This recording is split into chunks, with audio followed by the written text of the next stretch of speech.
Good morning, everybody. You are listening to The Voice. Come on, dig me now. One and only, Steve Harvey. Got a radio show. Yeah, man. Got one. Hey, you know, I think of my life in terms of blessings. You know, I take mostly a positive approach and a positive spin to my life. I hardly ever dwell on I can't say that I don't think about the what's wrong in it because I have to address problems as they arise, but I try not to let them consume me. I let the consumption part be about the blessings, the positive things that has occurred in my life, the good things that God has done for me, the power that he's displayed in my life, the protection he's given me over the years, to being tucked under his wings. I focus on the things that he promises me. I think of all the goodness that I perceive to come my way. I think that has a lot to do with me learning more and more about the law of attraction in terms of, you know, what you think and what you put out in the space, and what you pray about is what you receive, you know. And so I've become better and better at that. It's not to say that I'm not human and I don't have moments where I think a little bit too long about what's going wrong and what enemy is about to attack and what they're going to do and say and all of this here. So that's not to say that I'm not concerned about it, but I try to dwell mostly on the positive. And one of the things that I learned, you can have an incredible life. All of us, we can have incredible lives if we just let God drive. See, the problem that I had years ago was I was the driver of my life, and I was taking myself in the directions that I thought would be best for me. And I aimed at things that I thought I could accomplish, and I set goals that I saw myself being able to attain. I was driving. When I gave up and I let God drive, I then opened up my mind and my spirit to what God had for me, for what God could see for me, for what God could do in my life, for what God wanted for me. Now, he wanted for me and he wanted of me. See, that's the connection that you got to try to make. Well, not try. That's the connection that you got to make to really get it. Now, listen to me. What I don't want you to do is do like me. Don't be afraid of the what for, of the what he wants you to do part. See, because that ain't going to be nearly as demanding and as offsetting as you think it's going to be. See, I thought that if I did God's will, that if I let God tell me what to do, that it would cause me to not to be able to do some things I wanted to do. Well, which is true, but the stuff I wanted to do was all detrimental to my well-being and my future and my growth and development as a man. I was stopping my own growth as a man because, see, I was doing what I thought I should do as a man. But when you give it over to God, see, God has a much better plan for you than you can ever have for yourself. And God knows a better way, far better than the one you know. I want you to believe that, man. You got to understand that part of it. And that's the part that I finally got through my head, to let God do it his way and to show me a better way and to teach me a better way and expose to me a better way. And when I opened up my mind to what God was talking about, I began to see things totally differently, and things started coming to me totally differently. If you've been a friend of mine or a fan of mine over the years, I mean, you've had to see it, the change. You've had to see the difference. I mean, and I acknowledge that every chance I get, because I promised God I would, and I hope that I'm not falling short in that category. But then again, if I told it all day long what he done for me, I still wouldn't have enough time to really explain thoroughly what he's done for me, because it's such a continuous growth in me. But now, that's not to say that I'm finished or I'm done or I'm complete, because I'm still short. You can't be him. You can strive for perfection. I hear people saying it all the time. I applaud you for saying you want to be perfect, but you ain't. And you can't. And so you quit saying it. You quit saying it to me. Quit saying it to other people. I'm seeking a life of perfection, but it's something that you cannot have because he said you can't do it. But that's what he there for. He there for the moments when you stumble and you fall. And you gonna stumble and fall. So you got to get that part right, man. The stumbling, falling part is coming. But see, you get God in your life and it helps you so that you don't stumble, fall, wallow, roll over, lay there, languish. That's what God is for. So when you stumble and fall, you get back up because you're going to make mistakes.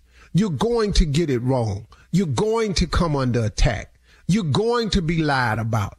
You are going to be falsely accused. That's going to happen to you the moment you make a decision to do better. The moment you try to be more. The devil got to send his attackers, man, and he controls certain people. He just got people that's on his side 24/7. You know them too. You've all met one or two of them in your life. They just busy with the business of nothingness. They just busy about the destruction of others. You say, I know them. You know them. They coming. But here's what you got to hold fast to. They can't take away nothing from you that God gave you. They didn't make you. See, people who claim to have made you, if they so in the make you business, why don't they make theyself? Or if they ain't with you no more and they so busy in them I made you business, why don't they make somebody else? Since you want to get credit for making somebody, make yourself. If you're responsible for someone else's success, then you should easily be able to take claim and be responsible for your own success. See, be careful of that. And don't change your course because somebody's attacking you with that. I just hope, man, that I'm giving it to God the way I said I would give it to him. That I would unload every chance I got that I was supposed to without being, oh, here he come again. I try not to be that. But, man, I don't know what else to be for the first 12 minutes of my show. What else you want me to say? I got 4 hours. I can't give God 12 minutes, man. I mean, for real, Steve? Come on, man. I mean, let's look at this right here. If you giving honor to God just 12 minutes out the day, dog, he gave you 24 hours of luxury and life and breath and hope and promise. You ain't got 12 minutes to give him out the day? That don't make no sense. What an exchange. What a wonderful life God has given me in exchange for so small of effort that I put forth. Don't let the effort you got to put forth to God seem so daunting that you don't attempt to do it. Cause man, it seems like a lot. It ain't nothing compared to what he be giving us for real. So if you want a real life, you want a real shot at what you can be, what you can have, what you can own, what you can become, who you really are, go to God. Let him fix you, man. That's all. You're listening to the Steve Harvey Morning Show. I'm Carol Fisher, and I'm hosting a podcast called The Girlfriends. It's Las Vegas, it's the 1990s, and it is time to find a husband. There were 4 Jewish doctors who were felt to be eligible bachelors. One of them was Bob Berenbaum. On paper, he was perfect. But in reality, this guy's a wacko. He choked her to the point she went unconscious. I would call him and I would say, I know you killed my sister. You can listen to The Girlfriends on the iHeartRadio app, Apple Podcasts, or wherever you get your podcasts. Ladies and gentlemen, players, everybody, let me have your attention. Today is not going to be another one of them days. Today is a new day. New day. New day. New day. What day is it? A new day. A new day. It's going to be a new day. Is that a song? It's Wait, something that says a song. Wait. Oh, yeah, that's that. Yeah, Shirley Murdoch. Yeah. A new day brings reality and I was going to say, well, why is it aggravating? Yeah, is that a song? Well, it's going to be that. And tell me, I heard you say nude day. Well, you know, I heard put a little naked in your day, son. It's early too for all of cold that. to be naked, okay? And it's early. too cold. We just got here. We just put our clothes on. Let's get it cracking. Oh, it's going to crack if you're naked. If you're naked outside. Yeah, it's a little chilly out. It's a little chilly. Happy to Wait till it warm up, as the old people say, warm up. How you feel, warm Steve? up. Steve, you know what I'm talking about, right? Yeah, warm up. It's warm. Go on in there and warm up. Warm that up. It's in the kitchen on top of that, and just warm it up and eat it. Nothing wrong with it. Whoa. Old people had a house hot no matter what time of the year. I can't say a word. I'm not going to. Hey, man, let me tell you something, man. A couple of years ago, we did, I took my family out on Thanksgiving and we delivered meals, Meals on Wheels, and we delivered all day, to families in need. We went into this old lady's house. Come on. Hey, man, it was so hot in there. It's on hell. And as soon as I walked in, Lord Jesus. What? Not you. What is you doing down here, baby? What? Did the TV people know you down here? She went to her window and looked out the corner. Ain't no police with you? I said, no, ma'am. Oh, Lord, you want me to call my nephews? I said, for what? So they can watch over you. I said, ma'am, I'm from here. I heard you was, but you don't, what time is it? I said, it's 12:30. Oh, you got a little time. Want you to be gone. You gonna stay till it's dark? I said, not here. I got to do a lot of other houses. Oh, I thought you were gonna stay a while. I said, no, I'm gonna just drop this off. I got some more houses to take care of. I said all that to say it was the hottest house I've ever been in my entire life. And that conversation we had was taking too damn long. I have reached that age. I'm at that point in my life. That hot stage, Jay? Yeah, man, it's got to be hot. Really? Yeah. My room is, my kids won't even come see me. It's too hot over there, Dad. Oh, that's the reason you made it, huh? Your evil ass. All right, coming up next, more of the Steve Harvey Morning Show right after this. You're listening to the Steve Harvey Morning Show.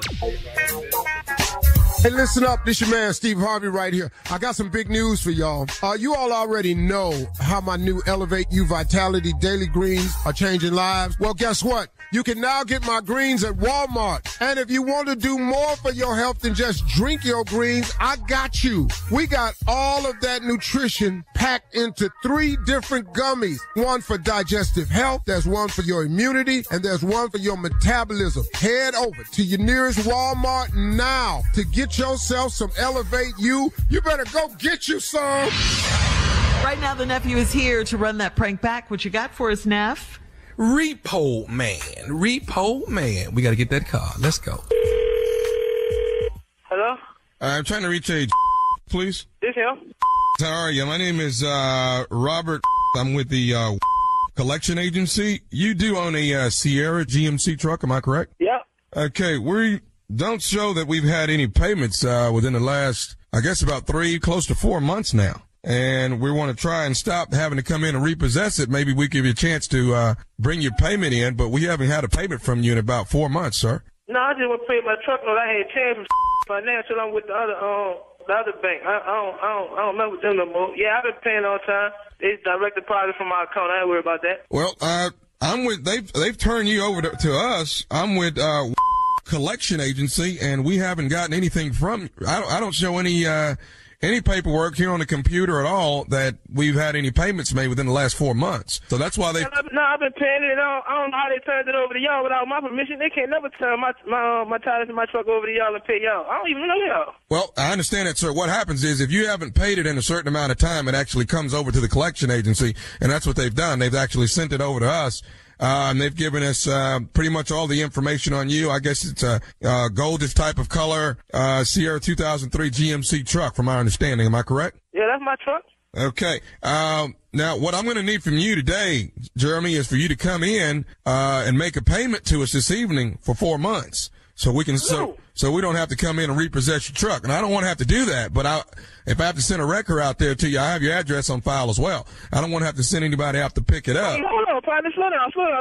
Y'all not coming to get my truck, and I'm not paying y'all for no 4 months. I've been paying my truck no on time every month. That's a done deal. Sir, I don't want to get in a back and forth with you, but I'm telling you exactly how it's going to go. Now, I'll come out there and repossess it myself, but I'm telling you. Look, partner. slow down. Look, that's not even where we gotta go with that. You don't need to be screaming and fussing and chaotic and come get it yourself and all that stuff. You ain't in my truck. That's gonna be that. Wait, hang on, let's back up because I'm a man just like you're a man. What do you mean it's gonna be that? What are you saying? What are you saying to me, son? I'm telling you, look, son, look. I'm telling you that I paid my truck note, and that's a final. I don't know who you is. Well, I've already stated to you before, I'm with an agency, and let's get one thing straight. You don't tell me, I tell you. Now, hey, dude, calm down. We're on the phone. It don't make no sense talking, over the phone and whatnot. You can come get the truck. My truck right here at work. I'm right here. You can come try to get my truck. You can come over here. Sure, I'm already aware of where you work and the whole 9 yards. Now, I'm trying to be as cordial with you as I can. Now, you can. You're not being cordial. You're talking about coming get my truck when I tell you I be paying my so, you should have dropped down and be like, all right, I'm going to check with somebody else and make sure I'm right. And then call me back. I'm telling you, you haven't paid anything. That's what I'm telling you. I've got it listed on the computer. You've been turned over an agency, and you haven't done it. You haven't done a thing. Well, you stupid. You wasting your breath screaming and hollering over the phone like that, because that ain't gonna do me or you no good. If you ain't getting no money from me, then you ain't coming my truck. Well, matter of fact, you could come in my truck. I'm gonna be at my truck and I'm gonna wait on you. What time you gonna be there? It doesn't make any difference, sir. You're gonna get repossessed tonight. If I don't get 4 months payment, definitely. If I don't get 4 months payment brought into me, collection agency, your truck will be taken care of. Hold on. Listen, man, hold on. If I let that shit with me, you kind of serious. Go with my truck. Hey, let's stop screaming at me over this phone, partner. You quit cursing at me. That's what's wrong. You, man. Man, you got me twisted. Look, my truck parked right outside. You can come over here and get it. I'll be sitting on there waiting for you. Look, you know what? I'm at the point I don't give a about this job. I'm ready to come kick your. That's what I'm ready to do. Call him back, Kay. Hello? I don't need a little scared hanging up the phone. You stand here like a man and you handle your problems. Hey, hold on. I'm at work. I can't be dealing with that. Man, I gotta go back to work, bro. You stop calling my phone. I'm at work, too, doing my job the same way you're doing yours. Hey, well, make your money, do your job. Come get the truck. I got one more thing I want to say to you before you go. Are you listening? No, I'm listening. What you say, partner? This is Nephew Tommy from the Steve Harvey Morning Show. You just got pranked by out of here. No, you got all my teeth trembling in. Man. You all right, man? No, I'm not all right. I'm on top of this roof, man. I'm talking to my Cooper. I'm upset. Yeah. You got me about to jump on this roof trying to get to my truck. She told me, man. She said, that boy loved that truck. Yeah, that's my truck, man. That's my only transportation, man. That's too much for the work. I hear you. Hey, man. Oh, man, you got my fingers. Yeah, you got it, bro. You got it pretty good. Hey, I gotta ask you, man. Tell me, brother, what is the baddest? I'm talking about the baddest radio show in the land. Oh, no doubt. Steve Harvey Morning Show. Now you have it, ladies and gentlemen. The Repo Man. Play too much? Yeah. Just Somebody say that. Gotta do it. Somebody got to do it. You've been repoed before. Oh, yeah. I don't know anyone who hasn't been, actually. Okay. Oh. Well, I thought you got ready to say you don't know nobody who. Monica ain't never had a car repo. Mississippi Monica ain't never had no. Hell no. Tommy ain't never had a car repo. Tommy ain't never had a repo. Carl ain't never had no car repo. I never had no repo. No, I ain't had no repo. I thought you guys said you did before. When I was little, my daddy had a repo, and he told me he got stolen. My mom said, "Who told you that?" Hey man, they had a deal in Cleveland when I was about 24.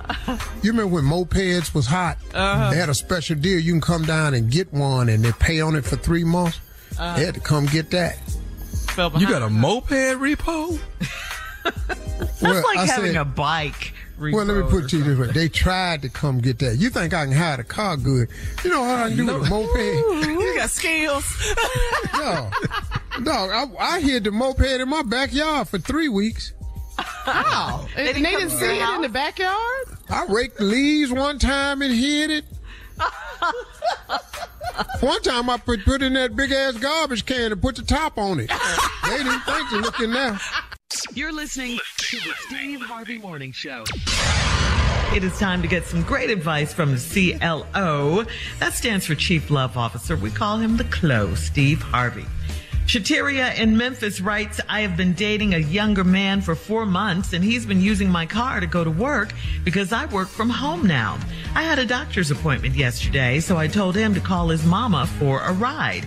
His mama called me and said I'm only 4 years younger than her, so I'm his mama now, and I need to take care of his needs. Would I be out of line to curse her out? What? Well, first of all, let's talk about a couple of things that I noticed. Shateria, this man you dating got to be young because your name is Shateria. And I don't know nobody named Shateria that was born in the 70s. So I'm assuming that you are a young mother yourself. Now, you done went in here and robbed this cradle and you're dating this little damn baby that just now got off his bicycle, so he ain't even got a car. Now, you letting him use your car and you told him you got to go to the doctor because you got some medical complications. He can't do that, and then you told him to use his mama's car. Would I be wrong for cussing her out or kicking her tail? What are you doing? This is your fault. The fact that his mama can call you, the fact that you had him call his mama, says you're in the wrong relationship. Shateria, that rhymes with cafeteria. And that's where we have the problem at right there. Your name, your age, and this damn baby you done picked up and moved around in here to your house that don't have a car. Bad selection. It ain't his mama. It's the boy you selected to be your man. Yeah. There's your problem. Next question. All right, moving on to Tay in Ohio. Tay says, I'm a 22-year-old student and I'm dating a black guy that is giving me grief because he's very friendly. He feels like he has to show the black girls on campus a lot of attention or they'll hate him for dating outside of his race. One of the girls can't stand me and she's always talking slick to me. Should I pull her aside to see what the problem is, or do I keep ignoring her like he said to? Well, let me say something to you now. When you pull her to the side, I just want you to understand that ain't the end of it. Right. Culturally, once you pull them to the side and start addressing it, you finna get way more than you bargained for. Right. Now, the dude has told you to ignore it. You could ignore it, but I understand the position he's in. He gives them extra attention so they don't hate him. Look, are you enjoying this relationship? Sounds lady? Like she is. Mm-hmm. It don't sound like she is to me. You don't. It's too much with this. Yeah. You don't like the pressure. You don't like what come with it. And he's not coping with it real good either because he's feeling some kind of way. He's weird about it. But now let me explain something to you. Don't pull that black girl to the side. That's your point. Don't do that. Don't do that, sister. Baby girl, listen to me. Listen to Uncle Steve. Don't pull that black girl to the side because it ain't going to go nothing like you think. You're not going to believe her damn reaction. First of all, if you literally tap her on the elbow and say, come over here for a minute, let me talk to you. Don't do that. First, it's going to be a pause and hesitation, the disbelief that you addressing her. But of all the black women you done picked out, her is the one you going to check her. I can't even tell you how this finna go. Now, I don't know if you a cheerleader. I don't know if he an athlete. I don't know if you on the debate team. I don't know what you on. But do not grab Shateria Jr. and pull her to the side. Don't do that. Not gonna go like you think. This is not him. Yeah, do not do that. It's not going to go there. Thank you, CLO. Monique in Tylertown says, my husband and I had a card party over the weekend, and his best buddy got drunk and slept on our floor all night. He also urinated on himself, and he had on dark jeans, so my carpet is ruined in that spot. My husband didn't want to make a big deal out of it and embarrass him, so we have to pay to have our carpet replaced. Shouldn't he make his buddy pay for this? You just so drunk, you done fell asleep on the floor and peed on yourself. I mean, he could go to him and say, hey, man, look, here's a problem. You was at the house, you got drunk. I know you couldn't help it, but you laid on the floor and you peed on yourself. Now, my wife got to replace the carpet, man. Can you give us a little something on it? You know, he should offer at that point. Well, he not. Yeah, because he gonna swear him down. He gonna swear him down. He ain't peed on himself. Well, who you know finna volunteer that? Man, that wasn't me, dog. I ain't peed on no floor. Yeah. No, that was some beer. Oh, you think I peed on myself? Yeah. No, that's beer. I laid in the beer. I saw the beer. I might knock the cup over. Now, I give you a couple hundred. He not going to admit to it. He a grown man. Hell no. Hell no. Hell no. It ain't no way. And he ain't laying there in it. You can't prove he peed on. No. Hold up, man. Whoa. Hold up, bro. So you going to come to me with that? Yeah. We got pictures. Hold up. Dog, did you see me pee? Yeah. Oh, we got pictures on my phone. Yeah. Now what? Hold up, dog. On who phone? Mine. Hold up, dog. So your girl taking pictures of me peeing? He gonna try to turn it around. Oh, it's gonna get turned. Yeah. You gotta find somebody else. Well, he knew he wasn't at home when he woke up. I mean, he could mention it to him, but it's the dude gonna deny it. And stop having card parties. And stop letting people sleep on your floor overnight. Stop doing that. All right, moving on. Get an Uber and send his ass home. Pee on his own floor. Ooh, the smell in that house. All right, moving on to Stephanie in L.A. Stephanie says, I'm in my mid-40s and I can't function without having sex at least 4 times a week. I work long days, so it's hard for me to meet good men, and I end up tensed up all night and can't fall asleep. My neighbor has always been an option, but I don't want to be intimate with someone in my building. What's the worst that could happen? Should I go ahead and invite him over? I don't. What you think, CLO? I don't care what you do. I really don't. This ain't a love question. This is a lust question. You're thirsty. You in your 40s, you got to have sex 4 times a week. Yeah, you know, what? Gots to. You in your 40s and you have to have sex 4 times a week. Okay, well, go ahead and have it. No, if you have to, go ahead. What you want me to tell you? Now, your neighbor, you don't want to sleep with him because he's your neighbor. Who been doing the 4 times a week for you up to now? Well, that part. See, what I think is you got to have sex 4 times a week. Your problem is you can't find nobody want to have sex with you 4 times a week. That's your real problem.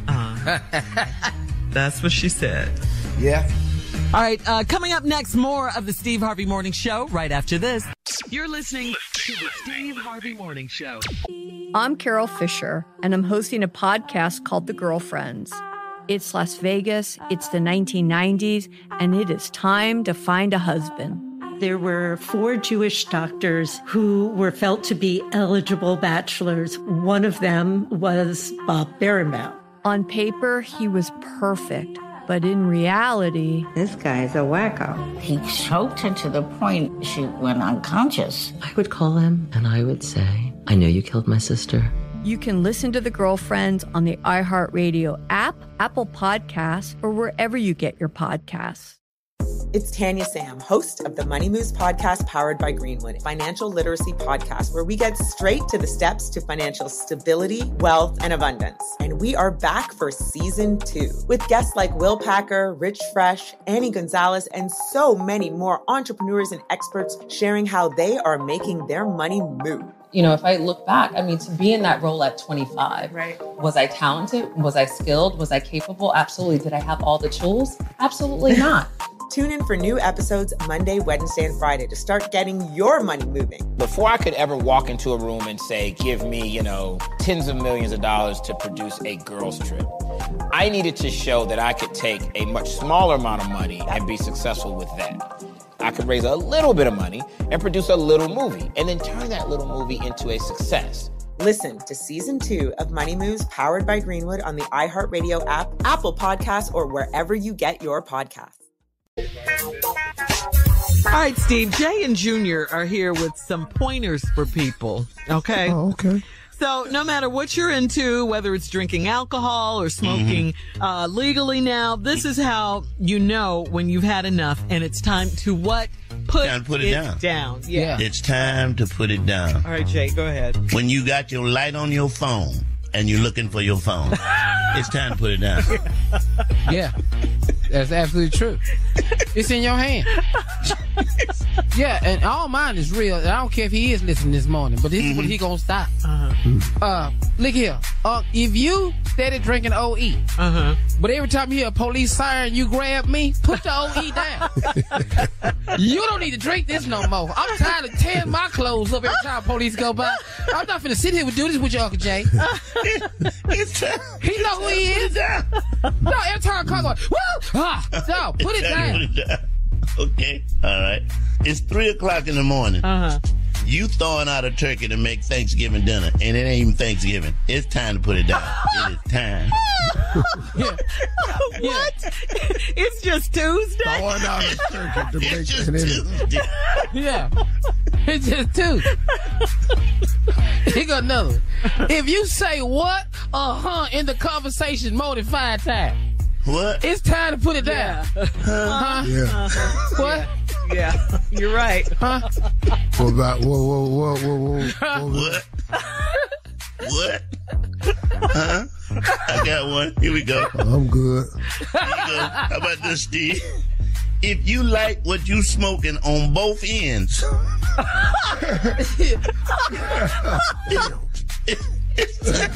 it's time to put it down, man. You light it on both ends. Yeah. Cool. You got one up? No. Okay. Go ahead. Hey, let me tell you something. If I come over your house and I walk upstairs and you playing PlayStation and you got the headphones on, dog, whatever you doing, it's time to put that down. You 50, dog. Right. Who the hell is you talking to with headsets on? With a PlayStation controller in your hand? The hell is you smoking? I got one for you. I told you he was going to get in. Now I know what you're talking about. Get in. This happened with a friend of mine. If you driving, and we done sat at this light and it done changed green 3 times. Yeah. We still there. Yeah. But staring at the windshield. You get time for you to put it down, though. It's time to put it down. I got one. All right, you decide to bake a cake. And you waiting for the cake to be done. You got all the ingredients in the pan. But what you did was you stuck it in the dishwasher and you waiting. Yeah. It's time to put it down. Time to put it down. The oven's over there. You don't need no more. Yeah. I got one. If you done got hungry and you done decided you want some pinto beans and you soaking them and you just get a spoon and sit down and start eating them while they soaking. It's time. Time to put that down. You got to quit smoking. You got to. Wrong. All right, coming up next, more of the Steve Harvey Morning Show right after this. You're listening to the Steve Harvey Morning Show. We here at the Steve Harvey Morning Show love food, all of us, but there are a lot of foods we think are from other countries that are actually invented in the good old USA, and those are some of the most famous ones, like fortune cookies, invented right here. Yeah, it was actually invented in San Francisco by a Japanese-American baker. They not good. Did y'all know that? Did you know that, Steve? I did. Fortune cookies taste good. They don't taste good. I like them with chocolate, white chocolate on them. Then they're good. You like fortune cookies ain't overseas? They don't have them. Shirley, excuse me. White chocolate is the worst thing you can put in your body. I absolutely know that, but it tastes real good. That's all I'm saying. Oh, I'm sorry. Excuse me. I thought from you a very wonderful health reason, and you just destroyed it. I know that. No, I do. eat it any damn way. I don't eat it now, but yeah, I used to, and it's delicious. Orange chicken. How about that one? That's good. Yeah. It was created in Hawaii in 1987 by Panda Express chef Andy Kao. Okay. Mm-hmm. I didn't know that. Wow. I didn't know that either. I ain't gonna lie. See, I done ate a bunch of that. Ooh. Yeah, okay. Who came up with them noodles at Crush Station? Who came up with them? get ready for Well, they did. I know. They did, and you can't copy it. German chocolate cake. Came German. My mama. Yeah. My mama. It has I don't know who nothing. made it before. I don't know who made it before. Ain't nobody make it like her, though. Elos Vera Harvey. Greatest piece of German chocolate cake on the planet. Wow. I have to go with him on this. German chocolate. Yeah. But anyway, it has nothing to do with Germany. It's because of its name, Samuel German, that it's called German chocolate cake. Black people did perfected it. Oh, yes. Hello. That coconut. Hello. Yeah. We don't know what that first one tastes like. We've had a lot taken from us, so hey, ride it out. Uh-huh. So we took your cake, okay? Okay. I love it, Tommy. We love German chocolate cake. All right, English muffins.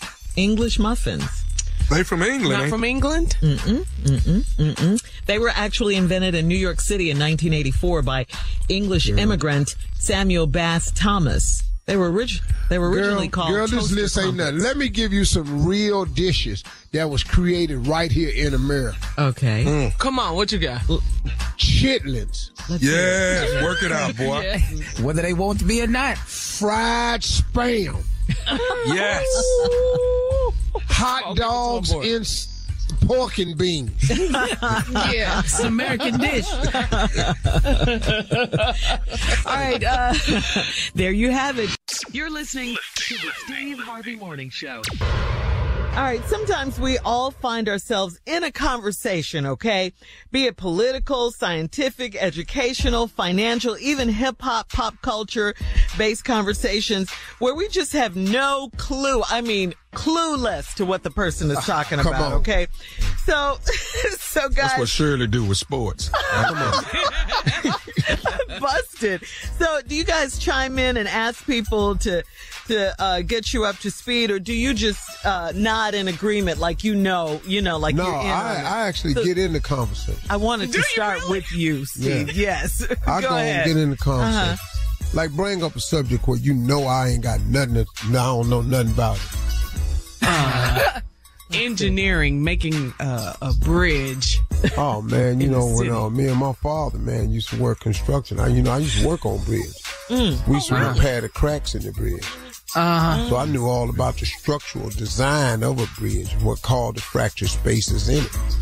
And I just did it like that. Yeah. Did you or your father go to engineering school? I mean, take engineering?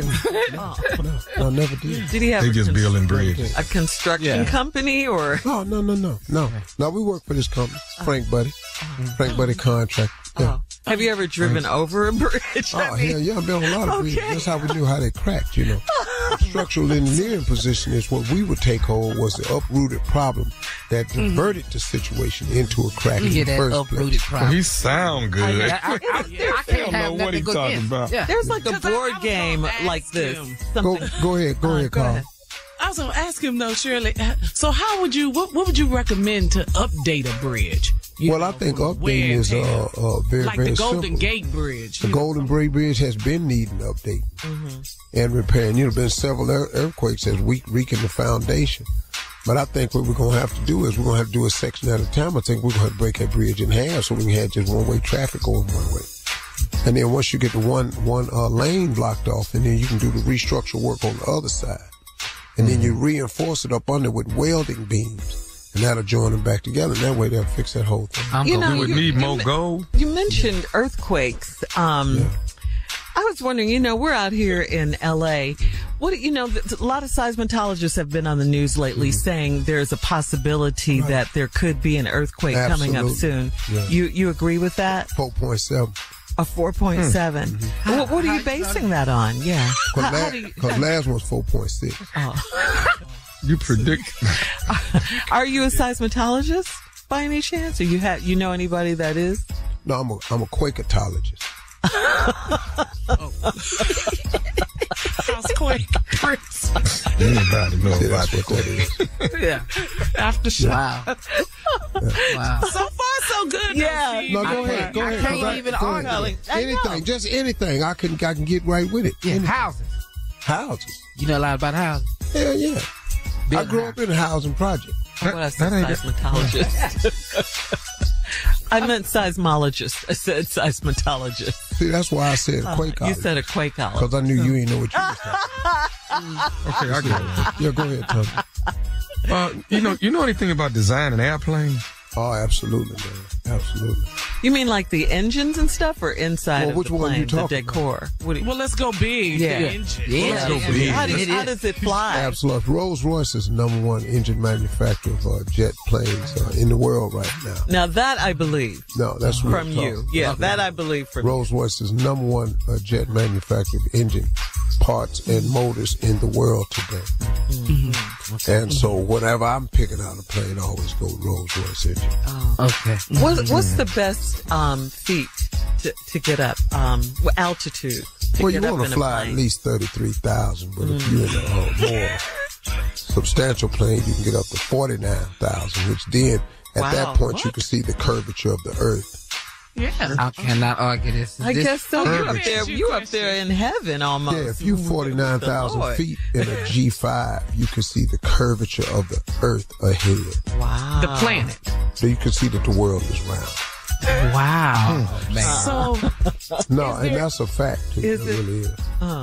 I can't argue with you because I have no idea. I know about the 33,000 altitude. All right, Steve, thank you. Up next, it is the nephew switching gears with a prank phone call for today right after this. You're listening to the Steve Harvey Morning Show. Coming up at the top of the hour, right about 4 minutes after, it is my strawberry letter for today's subject. He wants me, but not the children. Right now, it is the nephew's turn with today's prank phone call. What you got, King of Pranks? I got a prank for y'all, but I want to ask y'all something. Y'all tell me if I'm in the wrong, okay? All right. So my wife is a little upset, all right? A little upset. And I didn't think nothing of it. Yeah, I'm gonna tell you. Y'all just let me know if I'm in the wrong, okay? Yeah, you are. We go out to dinner. We go out to dinner, and we bump into some people that I know, and so I'm playing now. But I introduced her as my ex-girlfriend. Now, ain't she really my ex-girlfriend? You know what I'm saying? Yeah, that's right. Ain't she really you my wife now, but you my ex-girlfriend. I said, yeah, that's my ex-girlfriend. That's right. Yeah, this is my ex-girlfriend, Jackie, right here. She looked at me like, what did you just... I said, you are my ex-girlfriend, ain't you? What are you upset about? Yeah. So am I wrong? Yes. Yes. Yes. Man, I think... And I knew you were before you even asked the question. Tommy, I think that was brilliant, dog. I think that was hot. That's stupid, Bree. That's really, you man, it's kind of sexy. It's kind of sexy, though, really, you know. Yeah. I wasn't so damn touchy about everything. Wrong. Yeah. That was stupid. Yes. Yes, it was stupid. Well, you want to go back to being the girlfriend? Exactly. Yeah. How is that an option? What? There you go. You are my ex-girlfriend. Y'all don't see this? No. He done gave you a promotion. You don't see that? Stop trying to flip it. Man. I'm glad she was mad at you. Stay mad. Come on now. All right, here it is. Come on, Cat Dog. Let's go. The name of this is Quarterback Sneak. Quarterback Sneak. Let's go, Cat Dog. Hello? May I speak to Candace? This is she. Hey, Candace, this is Tony. Are you Isaiah's mama? Excuse me? Are you Isaiah's mama? Yeah, I am. Why? Who are you? My name is Tony. I'm DeAndre's daddy. DeAndre, they played on this past season. They played on the football team. They played on the Seahawks together. Okay, but why are you calling me? Okay, I'm calling you for a particular reason. Let me tell you what's going on. This whole past football season, your son Isaiah, he was a starting quarterback, right? Yeah, he's a starting quarterback. He works real hard. That's his position. Okay, let me go and say this. I already know that my son DeAndre is way better than your son Isaiah. I already know that. All right, now I ain't get to. Excuse you? No, ain't no excuse me. I'm not going to excuse myself about this. I've been waiting to get you on the phone so I can tell you exactly what's going on. Let me tell you something. When the season come back around, when they get ready to play again, I'm telling you right now, my son DeAndre going to be starting. Please know that. Trust me, I swear to you, I know what you did for your son. Excuse me, sir. Excuse me. You who the do you think you are? Calling me, telling me that your son is going to take my son's position on the team? How do you even have my number? I got your number from a reliable source. One of the parents gave me your number. But what kind of mental problems you got calling my house, telling me about how your son is like not barely even on the team. He's not even starting. Okay, no, my son ain't starting, okay? But he gonna be starting next year, okay? But I know what you did for your son to be starting. Trust me, I know what you did, Candace. I didn't do anything. My son earned his position. So, I mean, I don't really get what you're saying here. You're talking some big game about your son taking my son's position. Like, first of all, I don't even know who you are. I don't know how you got my number. Like, these are kids. It's really not that serious. Like, they're kids out there having a good time, trying to play a game. Like, I haven't seen you at a game. I don't know who the you think you are, stepping up, being like, my son is going to take your son's position. Like, what kind of crazy are you? Okay, you're calling me out of nowhere, you're calling me nowhere out of the clear blue. I'm just minding my business. My son is playing his game. Who the are you, and why are you calling me? Like, what the I ain't been to no games, but I'm going to be there on next season. I'll be there, okay? Okay, well, right. I mean, you could try. You might not want to come because your son still ain't starting. Okay. But let's go on and get to the reason why I called you. I already know why your son started. So let's go on and be my real son is starting? What? What? No, my son is starting because he earned his position. He's the best on the team. He can throw. Like, your son don't got no kind of arm. You saying that, Candace? But are you sure your son ain't starting? Because maybe you slept with Coach Brian. What? Wait, excuse you? Like, did you sleep with Coach Brian so your son could get that position? Did you do that? Your mama slept with Coach Brian with her dry. That's why your son ain't playing. Who the do you think you are accusing me of sleeping with a coach? Hey, I'm just letting you know. I know what you did for your. You don't know. You don't know. You don't know. Okay, so you saying you ain't slept with Coach Brian? That's what you're saying. So Isaiah starting because they just picked him to start. You are crazy. First of all, you're gonna have to talk to my husband because these accusations are ridiculous and out of control. Like, I don't know who the you think you are calling in the house accusing me of sleeping with the coach. My son earned his position on the team. He's like, what the? Who the do you think you are? You are straight bugging. Who is your husband? Who is that? My husband is Curtis, who you don't know because you ain't never showed up for your own damn son. Okay, Curtis. Your husband named Curtis. Okay. So I tell you what, I need to talk to Curtis. That's what I need to do. Oh, you're gonna more than talk to Curtis. You're gonna catch some hands from Curtis with that mouth. Okay, all good. So let me ask you this: you talking about Curtis that drive trucks? That Curtis? I'm talking about Curtis, my husband, in my house. You don't know who we are because you ain't never showed up. You ain't nobody. Your kid is nobody. This whole phone call is bull. And you need to crawl back into whatever the hole you came out of because I am not here for this. Curtis is a truck driver, right? Yeah, you lucky he ain't run your over yet. Oh, okay. You talking about Curtis? Now, can I tell you something else that I done found out about Curtis? Can I tell you that?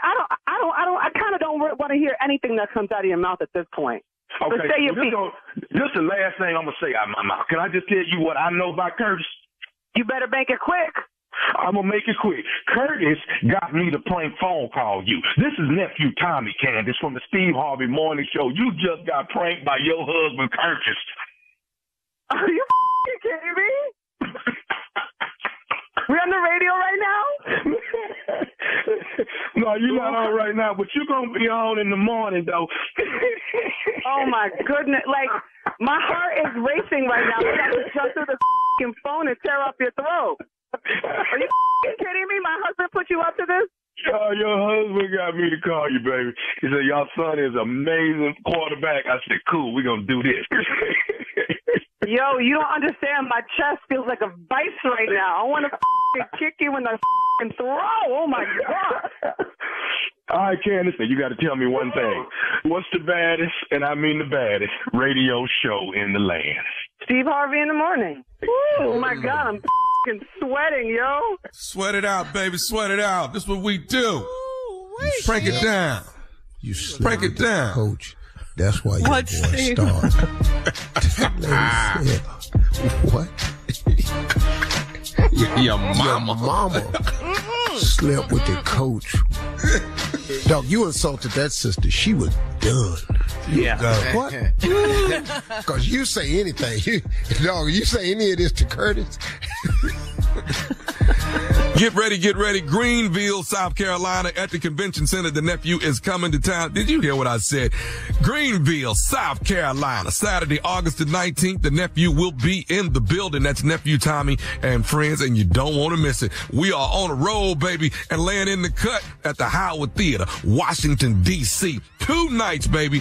2 nights, 4 shows, August 25th and the 26th. Nephew Tommy and friends live once again, August 25th and the 26th at the Washington Theater in Washington, D.C. 2 shows a night, 4 shows in total. Tickets on sale right now. It's time next for the Strawberry Letter subject. He wants me, but not the children. We'll do the letter right after this. You're listening to the Steve Harvey Morning Show. I'm Carol Fisher, and I'm hosting a podcast called The Girlfriends. It's Las Vegas, it's the 1990s, and it is time to find a husband. There were 4 Jewish doctors who were felt to be eligible bachelors. One of them was Bob Berenbaum. On paper, he was perfect, but in reality, This guy's a wacko. He choked her to the point she went unconscious. I would call him and I would say, I know you killed my sister. you can listen to The Girlfriends on the iHeartRadio app, Apple Podcasts, or wherever you get your podcasts.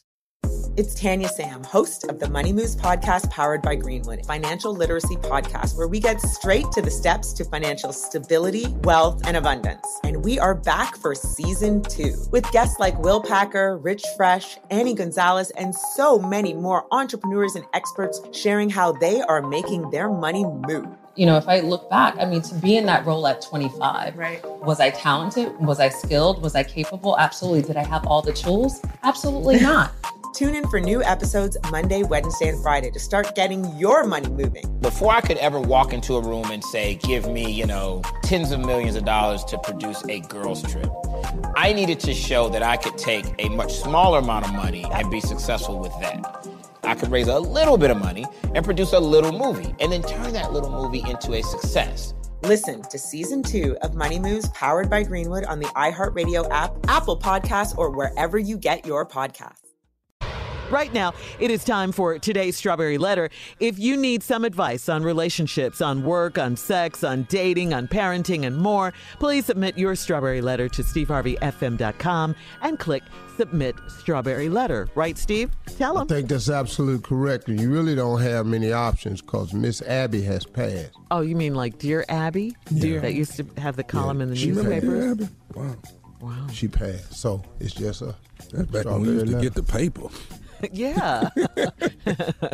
All right. Well, we could be reading your letter live on the air like we're going to read this one today. Come on, nephew. Buckle up. Hold on tight. We got it for you. Here it is, the Strawberry Letter. Subject, he wants me, but not the children.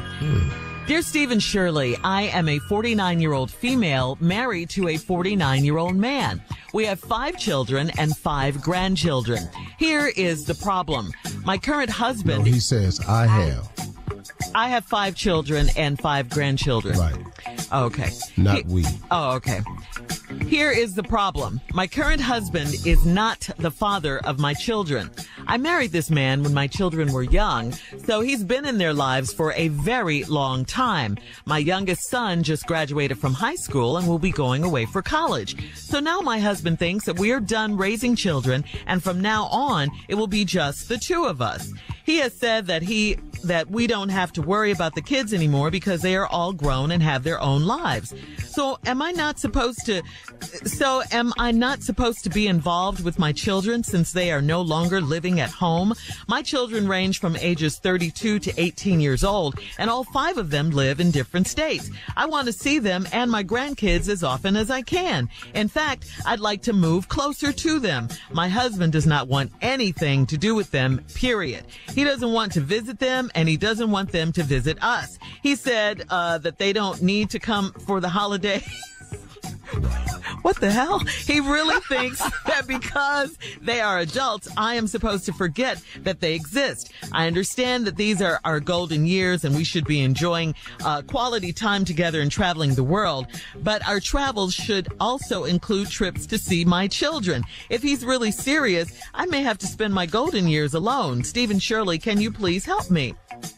Well, your letter started off nicely, so I'll put it like this. Your husband, I'm sure, feels like he's done his job and it's over. These were not his kids. He raised them anyway. He's been in their lives since they were really young, so he's done. And not being their biological dad, like I said, the ties are cut. He has no connection really to them, it seems.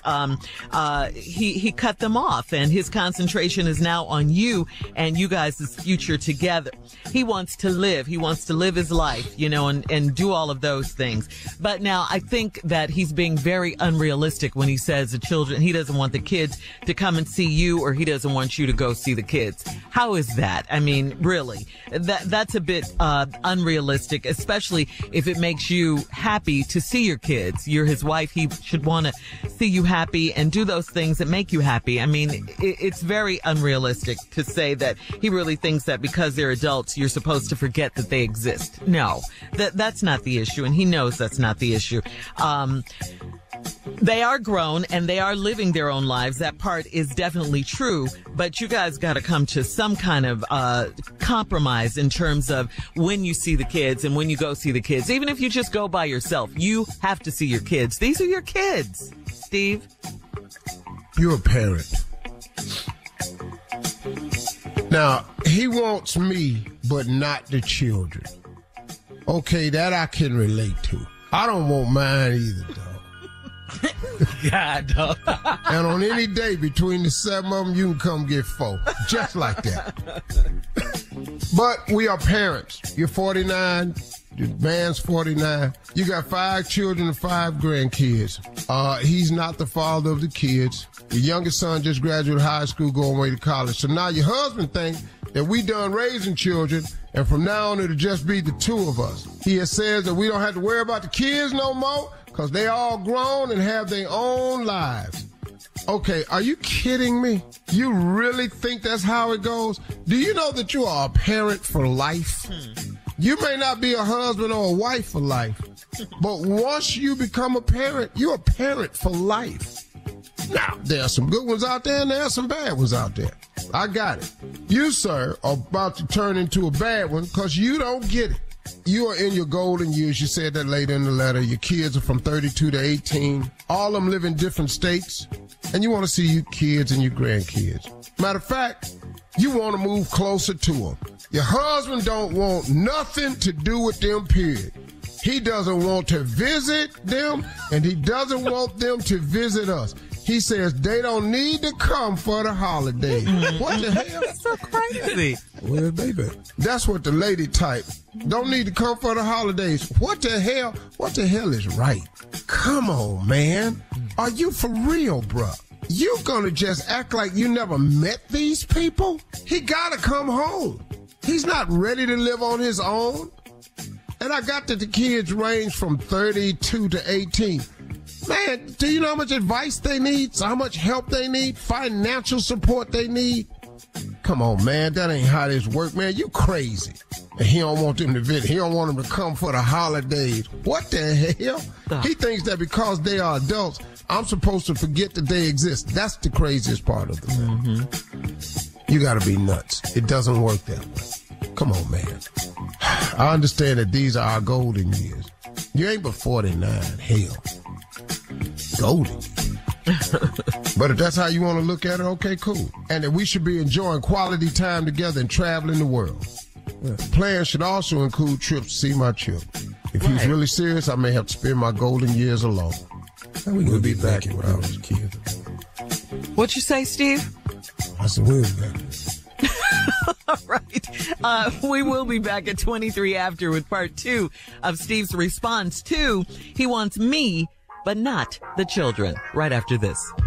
You're listening to the Steve Harvey Morning Show.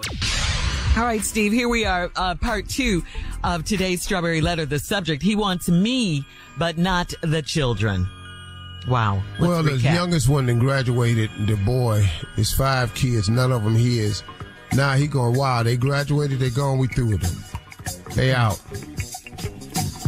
He's saying, no, they have their own lives, they're adults, they should be able to make it on their own. I want to see my grandkids as often as I can, is what the woman says. In fact, I want to move closer to them. My husband don't want anything to do with them, period. He don't want to visit them. He don't want them to visit us. He said they don't need to come for the holiday. What the hell? The holidays. That lady said, what the hell? Yeah, she did. We don't come for the holidays. What is Christmas about? Exactly. He really thinks that because they're adults, I'm supposed to forget they exist. I understand that these are golden years and we should be enjoying quality time together and traveling the world. But I travel plans and record trips to see my children. If he's really serious, I may have to spend my golden years alone. Steve and Shirley, can you please help me? He wants to check out. Mm-hmm. In essence, he wants to check out. He wants to say that I've done my duty. I raised these kids to the best of my ability. I've contributed, and now they gone. That's it. I'm chilling. I wish that was the case. But, honey, why don't you want to see the kids? I mean, did something happen? We'd already seen the kids. Well, yeah, you've seen them since they were young. I mean, and they live their own lives now. I saw all I needed to see when they was here. I'm tired.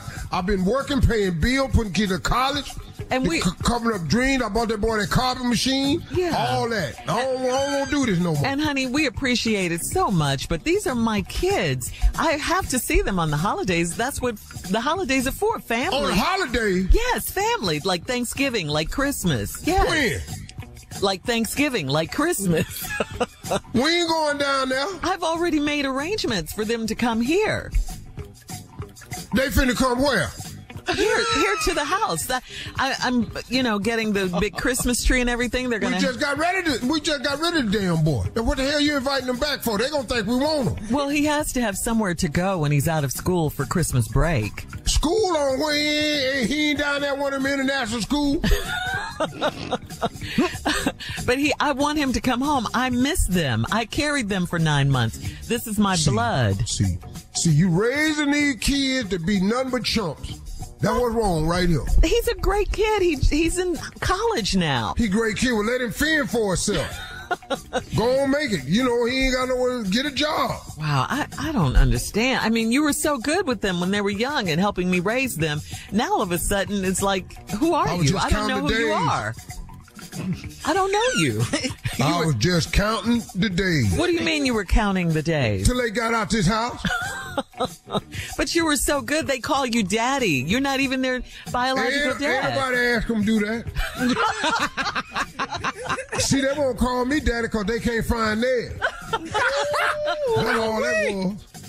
Well, I just wanted to let you know that I really appreciate that you were there for me, there for my kids. I know you do, baby. I appreciate it. Now, I want you to be here for me. Well, I am here for you, but I'm also a mom. All of you, all the time. No, all that. The mom days over with. No, the mom days are never over with, honey. No, they is over with. They gone. No, they're not. Yeah, they ain't. No, they not, because you keep inviting them back. Leave them where they at, girl. These are my kids, and this is my house, too. They're coming home for the holidays, okay? I'll be there. I put my foot down. That's how it's going down. All these years, I've been raising these kids, waiting them to get the hell out, and then we invite them back over for the holidays. It's just for a few days. There's so many people going to be in here, we ain't got nowhere. We ain't going to be able to put a tree up. We're going to put a tree up right over there by the window. We're going to put a tree up. If you put a tree up over there, and then all these people come in the house, we ain't going to be decorated. It's just 5 kids and 5 grandkids and their spouses. That's 10 people. Look at the living room. Well, then maybe we need a bigger house, because I'm not getting rid of my kids. A bigger house? Yes, a bigger house. Girl. Not girl. Not girl. We can finally got all them people out of here. Only here we need a big house. It's just for a few days during the holidays, honey. You don't want to sing Christmas carols? Yeah. No, matter of fact, I want this house to stay the same size so they can grow. They already outgrown it. And who's going to... We need a bigger house. Who's going to help me cook? That's what... We love doing that. Me and the girls cooking together. preparing Christmas dinner and Thanksgiving dinner. Baby, you ain't ever been able to cook. Now, we're going to stop this damn joke right here. You didn't got real. That's Shirley. This is the woman in the letter. That you going to try to slide in and you can cook, we're going to end this damn strawberry letter. The woman in the letter can cook. No, well, the woman reading the letter tried to slide in and who's going to help you cook. That's what we've been trying to find out since 2000. All right, then. I don't know what that little Mexican man he that you're married to. Amarillo, or what his name is. His name is Ernesto, and he's not Mexican. Ernesto, the black dude. So are you Steve or are you still the man in the letter? Make up your mind. I'm the man in the letter, but what you tried to slide in was a cooking compliment by yourself, and I ain't finna let you do it. Now, Shirley, you can't cook. This has nothing to do with me. Who's gonna help me cook? Yeah. Anybody. I'm speaking as the woman in the letter. All right, we gotta go. We gotta get out of here. Email us or Instagram us your thoughts on today's Strawberry Letter at Steve Harvey FM, or you can go to My Girl Shirley. All right, coming up next, more of the Steve Harvey Morning Show right after this. You're listening to the Steve Harvey Morning Show. All right, guys, time to play Comedy Roulette. Comedy Roulette. Comedy Roulette. Let's go, baby. Yeah. You want to explain it quickly, Jay? We take 4 subjects, put them on the wheel, spun the wheel, where it stopped, we'll do the damn thing. All right, here we go. Things people say who don't watch television.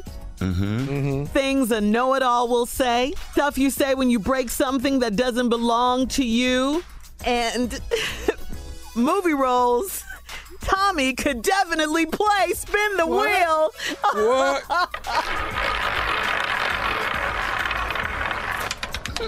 Well, we know where the hell it's going to stop. So we know where it's going to stop. Oh, Come on. You ain't even have to spin it. This happened by mistake. I promise you. Movie roles, Tommy definitely could play. Let's go. Oh, my God. Here we go, Jay. Oh, man. Team Tommy, come on. He could play the Hulk. When he was a boy. No, the Hulk, all grown up. I'm Team Tommy all the way. The Hulk. Jesus, movie roles nephew Tommy could play. Yeah. Thing 1 or Thing 2 in a Dr. Seuss movie. Ooh. I could play Steve Harvey. That's what the hell I can play. I'll tell you what you could play better, though. What? The Gary Coleman story. What you talking about? The story of the Jolly Green Giant.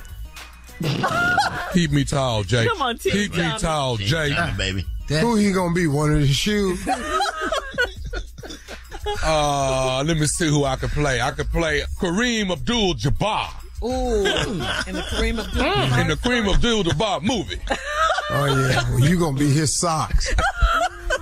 You getting up there? Go ahead. Emmanuel Lewis, The Beginning. Not Webster. Yeah. All right, come on. What's the title? story of the 50-foot man. Come on, Jay. Yeah, movie roles, Tommy. That's all right.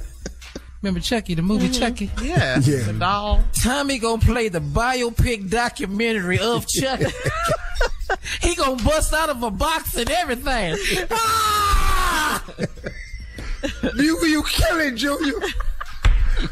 Tommy, your turn. I could play, because I know him, Shaquille O'Neal life story. Yes, you can. Oh, wow. Yeah, okay. Yeah. You ready for what you really gonna play, though? Bubbles, My Years with Michael. You're stupid. These are movie roles that Tommy definitely could play. All right, we'll be back with more of the Steve Harvey Morning Show coming up right after this. You're listening to the Steve Harvey Morning Show. I'm Carol Fisher, and I'm hosting a podcast called The Girlfriends. It's Las Vegas, it's the 1990s, and it is time to find a husband. There were 4 Jewish doctors who were felt to be eligible bachelors. One of them was Bob Berenbaum. On paper, he was perfect. But in reality, this guy's a wacko. He choked her to the point she went unconscious. I would call him and I would say, I know you killed my sister. You can listen to The Girlfriends on the iHeartRadio app, Apple Podcasts, or wherever you get your podcasts. It's Tanya Sam, host of the Money Moves podcast powered by Greenwood, financial literacy podcast where we get straight to the steps to financial stability, wealth, and abundance. And we are back for season 2 with guests like Will Packer, Rich Fresh, Annie Gonzalez, and so many more entrepreneurs and experts sharing how they are making their money move. You know, if I look back, I mean, to be in that role at 25, was I talented? Was I skilled? Was I capable? Absolutely. Did I have all the tools? Absolutely not. Tune in for new episodes Monday, Wednesday, and Friday to start getting your money moving. Before I could ever walk into a room and say, give me, tens of millions of dollars to produce a girls trip, I needed to show that I could take a much smaller amount of money and be successful with that.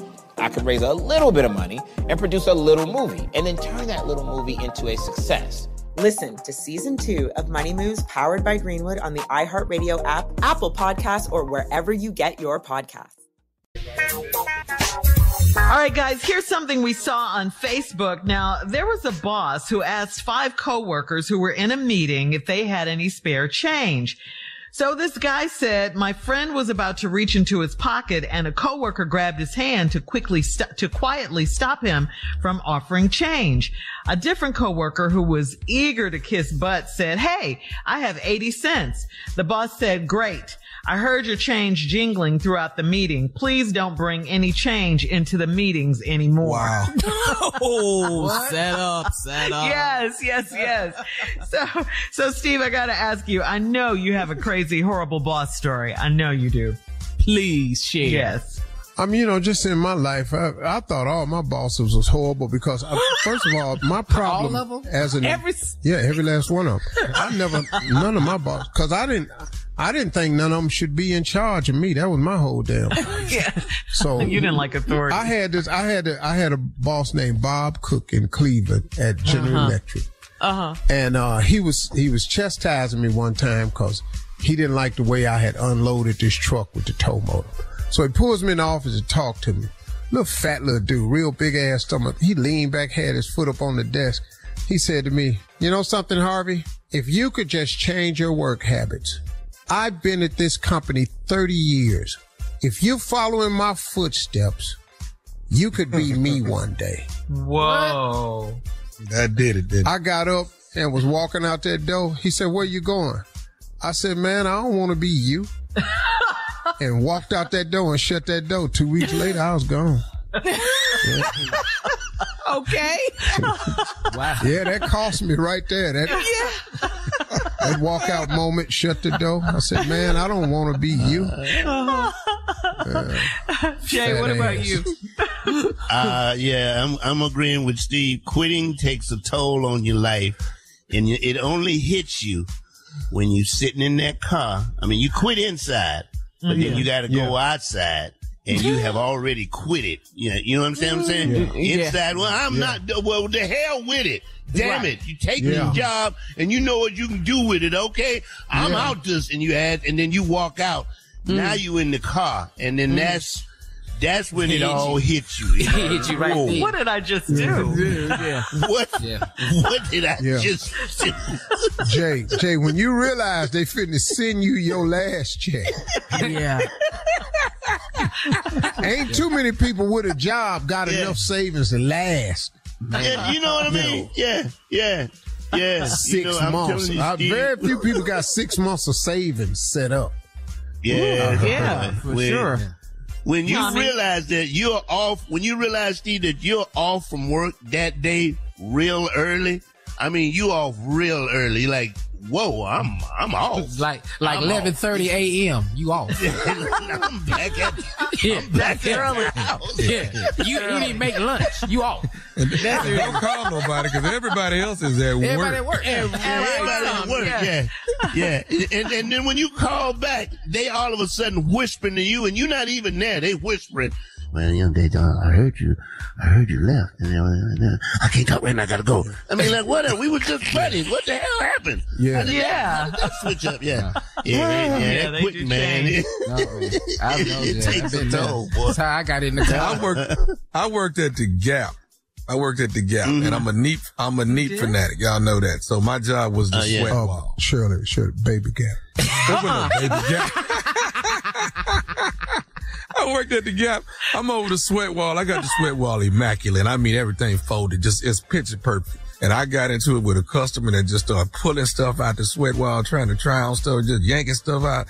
And the manager came over and said, "Hey, you just do what you're supposed to do. You fix it and you put it back." I said, "Who the hell are you talking to? I had this wall perfect over here."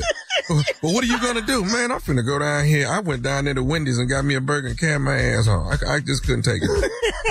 You gonna mess up my wall? I have a perfect wall. Really, Tommy? All right, you know how hard it was for him to get all them sweats up that high on that wall. More of today's trending stories coming up at 20 minutes after, right after this. You're listening to the Steve Harvey Morning Show. All right, Carla. Me and just some random girls were talking. And this question came up. It's like, because, we were taught to make up the bed when we get out, make up the bed. Yes. No one wants to come home to an unmade bed. But in our house, it's whoever is last, whoever gets up last. If I get up first, then, Nesto has to make up the bed. And he makes it up really well, I must say. What about really? You? Mm-hmm. Well, Nesto needs to call my husband, Tosh, because he ain't making up the bed like that. He will get now, because we have to be to work so early. Of course, I get up first, but he gets up early too. He'll go to the gym and all that to make sure I'm up. But nah, child, I got to come right back in there and make up the bed. Just sad. But let me. I fussed and nagged enough, okay? Where he's gotten it just right. All right. Hey, listen, follow us. Yes, follow us on social media. I'm on the gram at My Girl Shirley. And I'm at Lips by Carla. Don't worry, we'll post our bedrooms. I'll post the bed. Yes. All right. All right, we'll have more of the Steve Harvey Morning Show. Make up your beds. Coming up at 33 minutes after the hour, right after this. You're listening to the Steve Harvey Morning Show. We here at the Steve Harvey Morning Show love food, all of us, but there are a lot of foods we think are from other countries that are actually invented in the good old USA, and those are some of the most famous ones, like fortune cookies, invented right here. Yeah, it was actually invented in San Francisco by a Japanese-American baker. Mm-hmm. They not good. Did y'all know that? Did you know that, Steve? I did. Fortune cookies taste good. They don't taste good. I like them with chocolate, white chocolate on them. Mm-hmm. Then they're good. I didn't know they like fortune cookies ain't overseas. They don't have them. Shirley, excuse me. White chocolate is the worst thing you can put in your body. I absolutely know that, but it tastes real good. That's all I'm saying. I'm sorry. Excuse me. I thought I was from you a very wonderful health reason, and you just destroyed it. I know that. No, I I'd do. eat it any damn way. Yeah, I don't eat it now, but yeah, I used to, and it's delicious. Orange chicken. How about that one? That's good. Yeah. It was created in Hawaii in 1987 by Panda Express chef Andy Kao. Okay. Mm-hmm. I didn't know that. Wow. I didn't know that either. I ain't gonna lie. Steve, I done ate it's a bunch delicious. of them. Who came up with them noodles at Crush Station? Who came up with them? get ready for it. They did. I know. They did, and you can't copy it. German chocolate cake. Came German. My mama. Yeah. My mama. It has I don't know who nothing. made it before. I don't know who made it before. Ain't nobody make it like her, though. Elos Vera Harvey. Greatest piece of German chocolate cake on the planet. Wow. I have to go with him on this.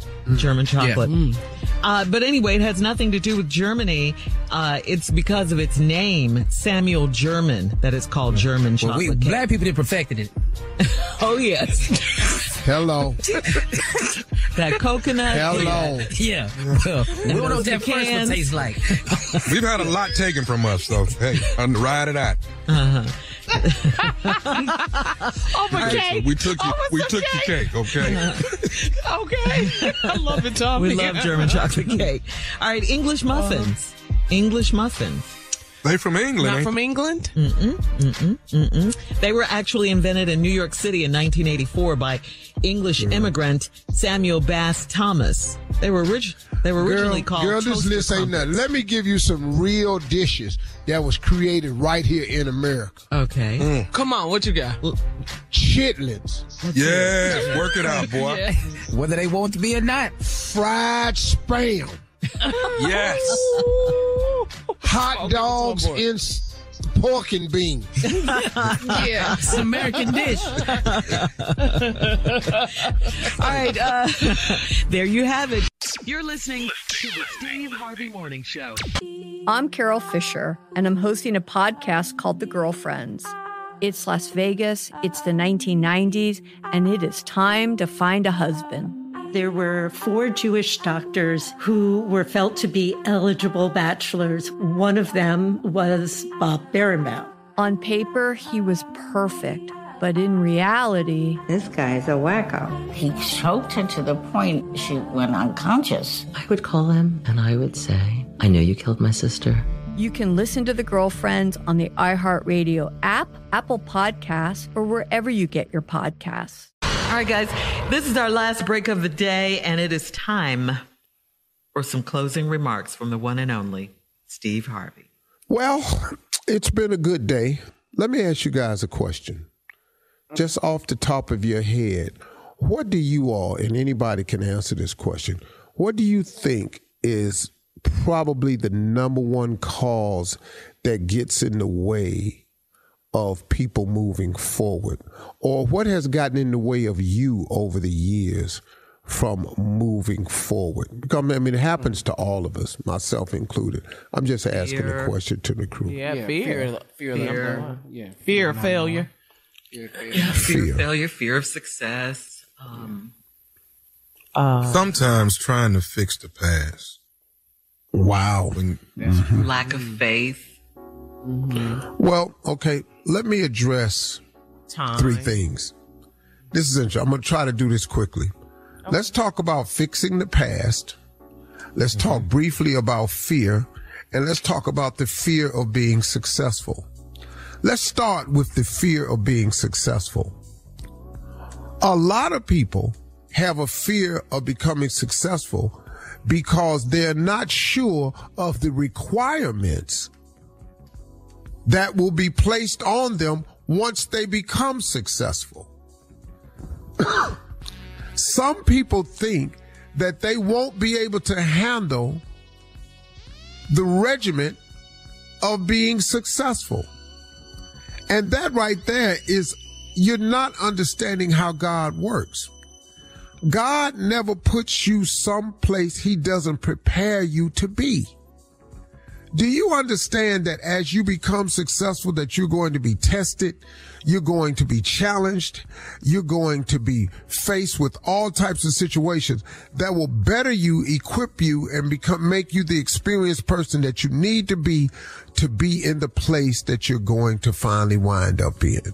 Stop being afraid of success and understand that God is not going to put you in a room that you're not qualified or equipped to be in. That's for starters. Now let's talk about fixing the past. You ready? You can't. You can't. You get no do-overs in life. The problem that people have when they try to fix the past is because they are surrounded by people who are constantly reminding them of the past and telling them you're not this and you're not that and you can't do this because you did that and I remember when you did that. When you remove those people from your life who are constantly trying to remind you of your past, you will then lose the need to have to fix it. See, but you have to fix it when there are people in your life, and including you, who keep bringing the past to the forefront to put it in your present. That's why the Lord's Prayer is simple. Give us this day our daily bread. The Bible very rarely talks to you about your past because it's been forgiven. It's done. I haven't read a whole lot of scriptures to help me with my past. I read a lot of scriptures that talk about now. I read a lot of scriptures that talks about faith, the belief in things that you cannot see, trusting in his word, holding on to his unchanging hand, realizing that all things are possible through him. I read a lot of scriptures about that. But nothing is more prevalent in our life today than the Lord's Prayer, which clearly says, give us this day our daily bread. Because tomorrow you have no control over. Now, you can have hopes for tomorrow. You can have plans for tomorrow. You can have visions and aspirations for tomorrow. But everything about tomorrow, which I have finally learned, should be tempered with the remark, if it's God's will and in God's timing. That way it releases me from having to be worried about the timing of an event.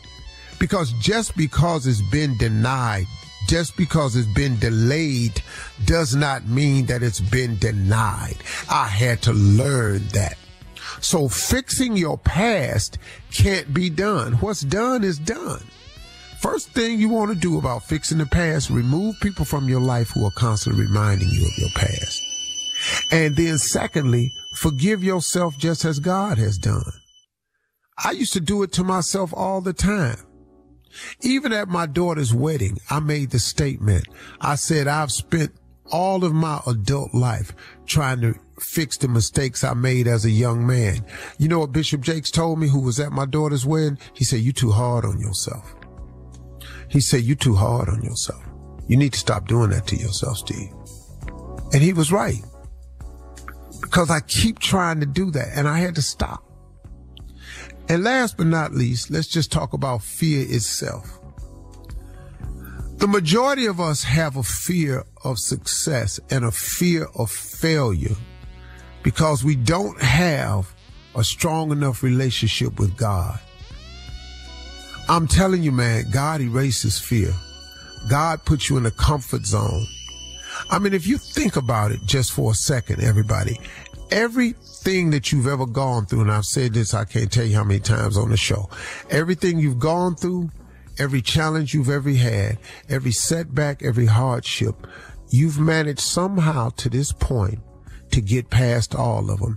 Your track record for surviving rough days and challenges is 100%. Why would God not continue to do that for you? Lose your fear because God is near. Lose your fear because God is near. Those are the three things I wanted to address. Thank you for giving me those closing remarks. Y'all have a great day. Talk to God. He'd love to hear from you. See you tomorrow. Bye.